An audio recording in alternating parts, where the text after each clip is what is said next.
Eh mec, ça fait longtemps que t'as pas parlé de série. J'avoue, mais en même temps, je sais pas trop de quelle série parler. Ok, alors attends. Stevie, comment on appelle une personne qui aime les hommes et les femmes? Les billes, Ok, maintenant quel est le bruit de l'avion? zon, Et qu'est-ce que tu vas dire quand je vais te balancer cette sublime chaussure Lidl dans la gueule? je sais. Aïe. Bien. Toi maintenant, tu prends toutes ces réponses et tu les mets à l'envers. Aïe, zombie. Aïe, zombie, mais putain, t'es un génie. Je suis surtout pas assez payé.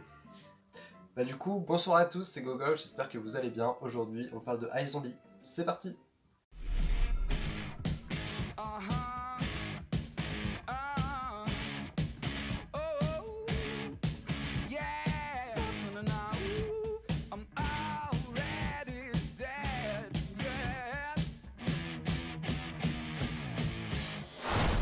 Alors, iZombie est avant tout à la base une série de comics publiée chez DC Comics et écrit par Chris Robertson. Mais vu que le comics n'a quasiment rien à voir avec la série et qu'en plus de ça il n'est même pas publié en France, on va faire l'impasse dessus, on va parler directement de la série. Ouais, et surtout vu que t'as une bonne grosse feignasse, tu les as pas lus. C'est exactement ça. Du coup, iZombie est une série en 5 saisons de 13 épisodes chacun, sauf la saison 2 qui comporte 19 épisodes. La série prend place durant une soirée qui va tourner au drame à cause d'une drogue qui transforme les gens en zombies. On y trouve Olivia Moore, aka Liv, notre personnage principal, une étudiante en médecine qui va se transformer en zombie des suites d'une morsure. Ah ouais, mais c'est comme dans The Walking Dead en fait.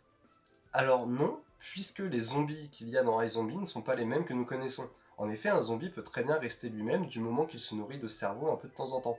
C'est d'ailleurs pour ça que Liv va devenir médecin légiste afin de pouvoir avoir des corps à sa disposition et pouvoir se nourrir en cerveau. Cependant, il y a un petit hic. Le fait qu'elle bouffe des preuves à conviction, que les autres vont bien remarquer à un moment que leurs victimes ont les crânes ouverts, ou alors que ce soit une femme scientifique. Waouh, elle était vachement sexiste celle-là, mec. Pardon, c'est plus fort que moi, c'était tout en... Recommence ça une fois et je te jure que je jette ton CD d'Aya Nakamura. Oh non mec, pas ça, s'il te plaît, on touche pas à la Queen. Alors tu t'excuses. Pardon. Du coup, le hic, c'est que lorsqu'un zombie va manger le cerveau d'une de ses victimes, il va en prendre la personnalité et les souvenirs de cette personne. C'est pour ça que Liv va aider le lieutenant Clyde Babineau à résoudre ses affaires, tout en jonglant avec sa vie personnelle, sa meilleure amie Peyton, son ancien fiancé Major, ainsi que son nouveau collègue Ravi. Ah ouais, ça sent la vieille série policière, genre Esprit criminel qui passe l'après-midi sur W9. Alors, dit comme ça, ouais. Surtout que dans les premières saisons, on a souvent des épisodes qui peuvent se regarder dans le désordre. Cependant, cela change très vite au cours de la série et nous avons le droit à une intrigue beaucoup plus poussée et à une continuité beaucoup plus grande, et c'est là où ça commence à devenir incroyable. C'est-à-dire?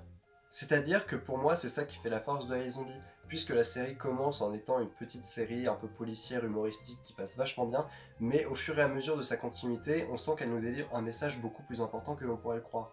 Et c'est pour cela que je vous conseille iZombie, parce que le message porté derrière est extrêmement intéressant et les personnages sont vraiment super attachants et sont vachement cool. Cependant, je me censure extrêmement là pour ne pas tomber dans le spoil, mais vraiment, le scénario et la continuité sont vraiment incroyables.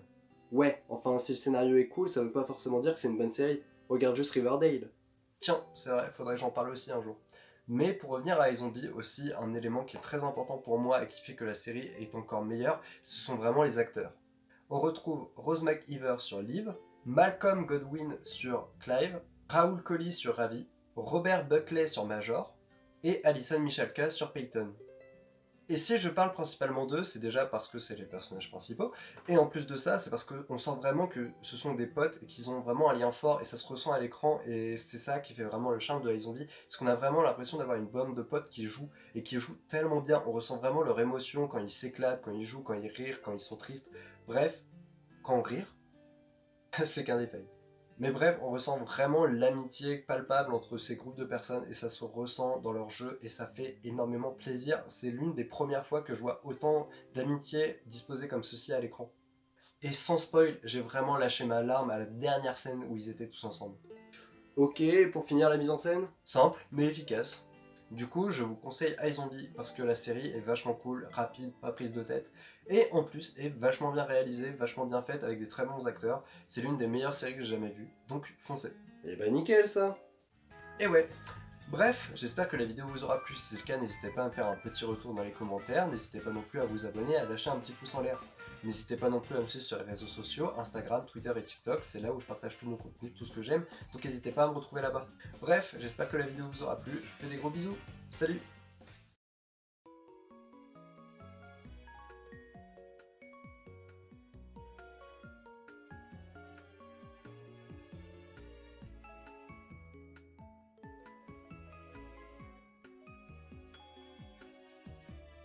Mais je sais, j'ai juste à devenir un super médecin, comme ça moi aussi j'aurai une série qui va parler de moi. Aïe. Et ouais, des chaussures c'est toujours par paire.